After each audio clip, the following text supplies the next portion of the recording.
នៅភាគទី2សាច់រឿងចាប់ដោយមានទាហានមួយក្រុមកំពុងតែត្រៀមខ្លួនវាយនៅភូមិមួយនៅថ្ងៃស្អែកឡើងមានក្រុមទ័ពមួយក្រុមធ្វើដំណើរពីនគរ Irentel ដើម្បីមកជួយប្រជាជននៅភូមិនោះក៏ប៉ុន្តែពួកគាត់មិនបានមកជួយទាន់ពេលទេភូមិមួយហ្នឹងគឺត្រូវបានកងទ័ពមួយក្រុមទៀតកំទេចចោលហើយបុរសម្នាក់នេះគាត់ឈ្មោះថា Gorsef ក៏បានមកជាឲ្យអនុប្រធានរបស់គាត់ហ្នឹងនាំអ្នកដែលនៅរស់រៀនមានជីវិតហ្នឹងត្រឡប់ទៅ Irentel វិញហើយអនុប្រធានក៏គាត់ឆ្លើយថាស្ដេចបានបញ្ជាឲ្យយើងមកធ្វើការស៊ើបអង្កេតពួកក្រុមទាហាននៅវាយលោកភូមិអស់ហ្នឹងហើយពួកគាត់ទាំងពីរនាក់ហ្នឹងក៏គិតថាទាហានទាំងអស់ហ្នឹងគឺមកពីនគរ Baharut តែទោះបីជាកងទ័ពរបស់នគរហ្នឹងមែនតែហេតុអីបានជាគេបញ្ជូនឲ្យយើងមានតែកងទ័ព50នាក់ដើម្បីមកធ្វើការមួយហ្នឹងចឹងអនុប្រធានរបស់គាត់ហ្នឹងក៏ឆ្ងល់ថាប្រហែលជាអ្នកធំហ្នឹងនៅពីក្រោយក្នុងរឿងហ្នឹងអីហេតុអីបានចឹងក៏ដោយសារតែ Gorsef ហ្នឹងគឺជាមេតបដែលស្ដេចទុកចិត្តជាងគេបើសិនជា Gorsef ហ្នឹងគាត់បរាជ័យឬមួយក៏ត្រូវគេសម្លាប់គាត់ចោលពួកអ្នកដែលធ្វើការក្នុងរាជការហ្នឹងគឺគេអាចទម្លាក់ស្ដេចបានប៉ុណ្ណឹងបានអីលោកក៏ដឹងរឿងហ្នឹងដែរត្រត់វាគឺជាអន្ទាក់របស់គេទេយើងមិនគួរបំបីកម្លាំងគ្នាទេ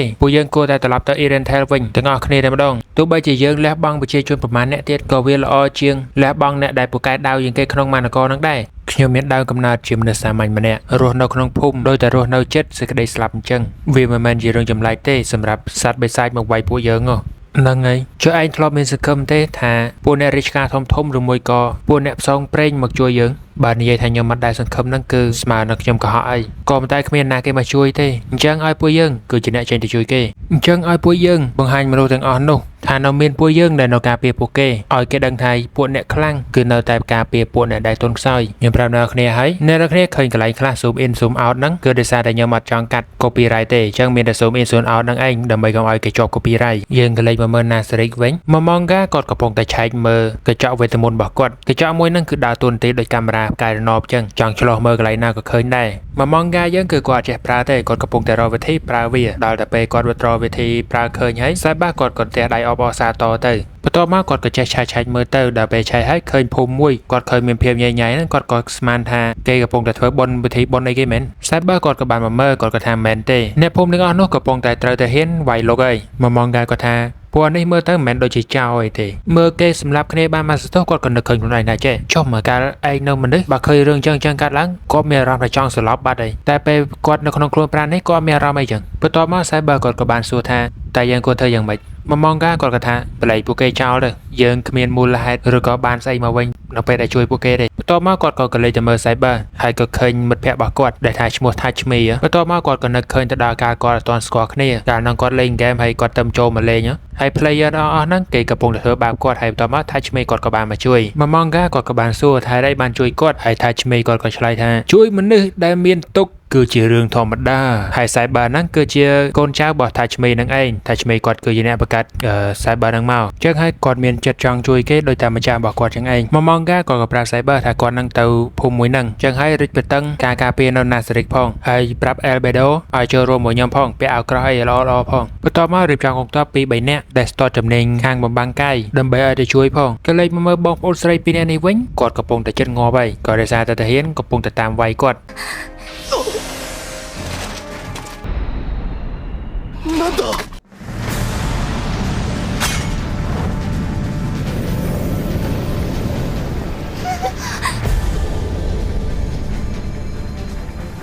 グラスプハート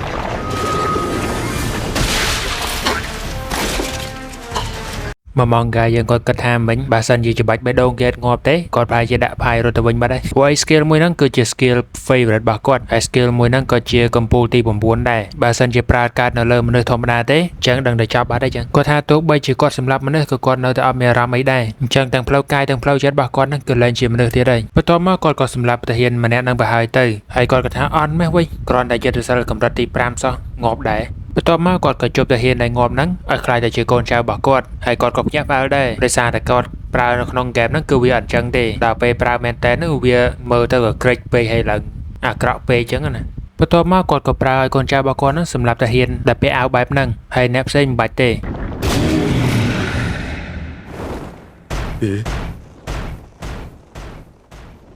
ជុំឲ្យបើប្រើវាទៅបានណាគេនៅការពីឯង គ្រាន់តែនិយាយចាប់ភ្លាម Albedo គាត់ក៏បានមកដល់ Albedo គាត់ក៏ថាអធិស្ឋានផងលោកម្ចាស់ដែលខ្ញុំចំណាយពេលយូរហើយមកម៉ងកាគាត់ថាអត់អីទេឯងមកទាន់ពេលល្អណាស់ Albedo គាត់ក៏សួរតើលោកម្ចាស់ចង់ខ្ញុំធ្វើម៉េចចំពោះទម្រង់ជីវិតតូចទាបទាំងអស់នេះពួកគាត់ក៏ជាបិសាចចឹងការមើលមកមនុស្សរបស់ពួកគាត់គឺអត់ស្មើពួកគាត់ទេដូចយើងជាមនុស្សមើលទៅសម្ោចឹងមកម៉ងកាគាត់ថាឥឡូវហ្នឹងសត្រូវរបស់យើងគឺជ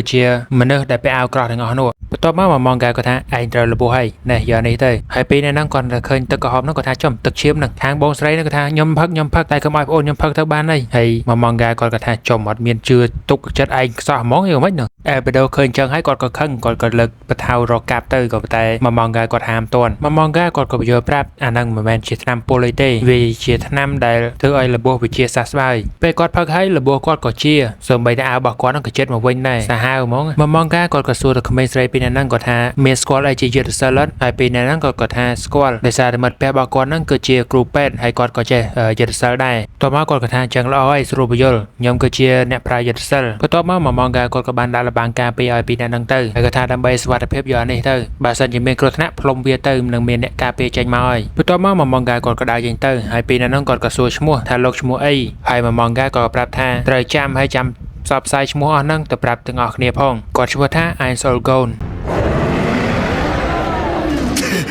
គឺលេខមើលក្នុងភូមិវិញកូនចៅរបស់ម៉ងកាកំពុងតែវាយកងទ័ពទាំងអស់ហ្នឹងហើយម្នាក់គឺអត់មានណាគេធ្វើអីកើតទេទាហានទាំងអស់ហ្នឹងកំពុងតែត្រៀមគ្នារត់ក៏ប៉ុន្តែរតនាក៏មិនកើតដែរត្រូវបានបិសាចហ្នឹងគឺសម្លាប់ចោលទាំងអស់កំពុងតែសម្លាប់សុបតួរបស់យើងក៏បានមកដល់ហើយក៏ឲ្យកូនចៅរបស់គាត់ហ្នឹងឈប់ទៅគាត់មកដោយពាក់ម៉ាស់ហ្នឹងក៏ដោយសារគាត់ចង់ឲ្យប្រជាជននៅទីហ្នឹងឃើញគាត់ថាជាបិសាចចង់ឲ្យឃើញគាត់ហ្នឹងគឺជាមនុស្សចឹងហើយឲ្យទុកចិត្តគាត់បន្ទាប់មកគាត់ក៏ចុះមកប្រាប់ឈ្មោះរបស់គាត់ថាគាត់គឺជា Ainz Ol Gon ហើយបន្ទាប់មកគាត់ក៏ថាទៅប្រាប់មេរបស់ឯងវិញទៅបើសិនជានាំរឿងមកដល់កន្លែងហ្នឹងទៀតគាត់នឹងនាំភាពមរណៈទៅនគររបស់ឯងវិញហើយបន្ទាប់មកទាហានទាំងអស់ហ្នឹងក៏រត់ចែកជើងគ្នាទៅហើយប្រជាជនហ្នឹងក៏សួរទៅកាន់ម៉ងកាយ៉ាងថាតើលោកជាអ្នកណាម៉ងកាក៏ថាខ្ញុំឃើញភូមិមួយហ្នឹងគឺត្រូវបានគេវាយចឹងហើយខ្ញុំក៏មកជួយទៅបន្ទាប់មកគាត់ក៏ថ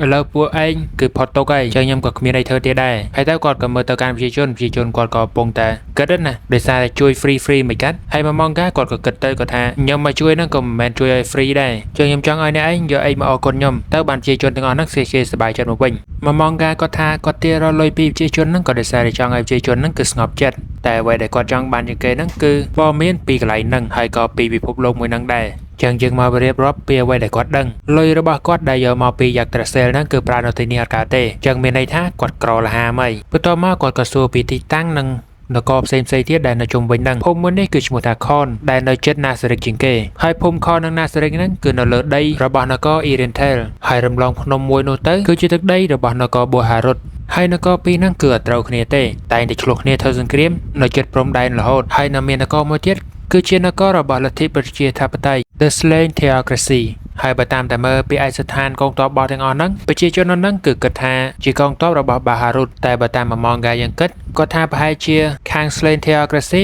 គេចង់រៀបចំផែនការមួយហ្នឹងដើម្បីឲ្យប្រទេសពីរហ្នឹងឆ្លោះគ្នាចឹងហើយគេប្រើប្រជាកងទ័ពពីឯកស្ថានរបស់ Boharut ដើម្បីមកវាយប្រជាជននៅ Irentel ហើយម៉ងកាគាត់ក៏សួរទៀតថាមានរឿងអីប្រាប់គាត់ទៀតអត់ហើយអ៊ំមេភូមិហ្នឹងគាត់ក៏ប្រាប់ថានៅជិតហ្នឹងគឺមានទីក្រុង Irentel មួយហើយតាមផ្លូវដែលទៅហ្នឹងគឺមានបិសាចជាច្រើនដែលនៅចាំតាមហ្នឹងចឹងហើយបានជាមានអ្នកផ្សងព្រេងជាច្រើនគេកំពុងតែសម្លាប់សត្វទាំងអស់ហ្នឹងដើម្បីស្រួលធ្វើដំណើរម៉ងកាគាត់ក៏ថាអ្នកផ្សងព្រេងមិនវិញហើយអ៊ំហ្នឹងក៏ប្រាប់ទៅអ្នកផ្សងព្រេងហ្នឹងគឺជាអ្នកដែលស៊ីឈ្នួលយកលុយដើម្បីទៅសម្លាប់បិសាចគេជួលឲ្យពួកហ្នឹងដើរសម្លាប់បិសាចចេះចោះដើម្បីទទួលយករង្វាន់ហើយបើចង់ជួលគេហ្នឹងគឺគេនៅតាមរាជធានីហ្នឹងឯងហើយម៉ងកាគាត់គិតថាប្រហែលជាគាត់ទៅនៅរាជធានីដើម្បីស៊ើបការមើលបន្ទាប់មកតួរបស់យើងក៏មកមើលគេចែករំលែកទុកទៅកាន់អ្នកដែលស្លាប់ហើយតួរបស់យើងគាត់ថាបើខ្ញុំចង់ឲ្យពួកគេរស់មកវិញក៏បានដែរតែខ្ជិលនាំទុកដាក់ខ្លួនហ្នឹងបន្ទាប់ពីរឿងហ្នឹងហើយឈ្មោះរបស់គាត់ដែលជួយអ្នកភូមិទាំងអស់ហ្នឹងក៏បានដឹងឮគ្រប់ទីកន្លែងម្យ៉ាងទៀតគាត់ចង់ឲ្យគេដឹងឮហ្នឹងក៏ដោយសារតែគាត់ចង់ដឹងថាមានមិត្តភក្តិរបស់គាត់ឬមួយក៏អ្នកណាគេដែលលេងហ្គេមយ៉ាក់ត្រាសេលហ្នឹងនៅជាប់ដូចគាត់អត់បន្ទាប់មកគាត់ក៏បានប្រាប់ Albedo គាត់ថាការងារយើងគឺចប់ហើយតោះយើងត្រឡប់ទៅវិញហើយគាត់ក៏សួរទៅ Albedo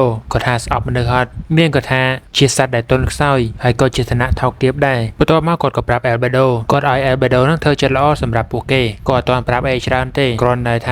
ាធ្វើចិត្តល្អដាក់ឲ្យមនុស្សសិនទៅបន្ទាប់មកគាត់ក៏ឃើញប្រជាជនកំពុងតែមានរឿងទៀតហើយគាត់ក៏សួរទៅថាមានអីកើតឡើងមេភូមិគាត់ក៏ប្រាប់ថាមានកងទ័ពមួយក្រុមទៀតកំពុងតែបោះពួយមកហើយតើពួកយើងធ្វើម៉េចទៅបន្ទាប់មកម៉ងកាក៏ប្រាប់ឲ្យអ្នកភូមិទាំងអស់ហ្នឹងទៅរកកន្លែងជ្រកកោននៃស្រួលបួលមកប្រមូលផ្ដុំគ្នានៅកន្លែងសុវត្ថិភាពមួយមក ចាំគាត់នៅការពារទៀតបន្ទាប់មកកងទ័ពមកក្រុមនោះក៏បានមកដល់មិនមែនជាកងទ័ពអាក្រក់ទេគឺជាកងទ័ពរបស់ Irentel នឹងឯងក៏បានមកជួយអ្នកភូមិតែពេលគាត់មកដល់ហ្នឹងគឺបានឃើញអ្នកភូមិហ្នឹងគឺត្រូវបានជួយរួចរាល់ហើយពួកគាត់ក៏បានណែនាំខ្លួនគ្នាទៅបន្ទាប់ពីគាត់ដឹងថាតួរបស់យើងគឺជាអ្នកជួយប្រជាជនហើយគាត់ក៏ចុះមកអរគុណកំពុងតែនិយាយគ្នាកូនទ័ពរបស់គាត់ក៏មកប្រាប់ថាគាត់បានឃើញកងទ័ពមួយចំនួនកំពុងតែចង់ឡោមព័ទ្ធភូមិមួយហ្នឹងហើយរឿងក៏បានឆ្លើយត្រឹមប៉ុណ្ណឹងជួបគ្នានៅវីដេអូក្រោយ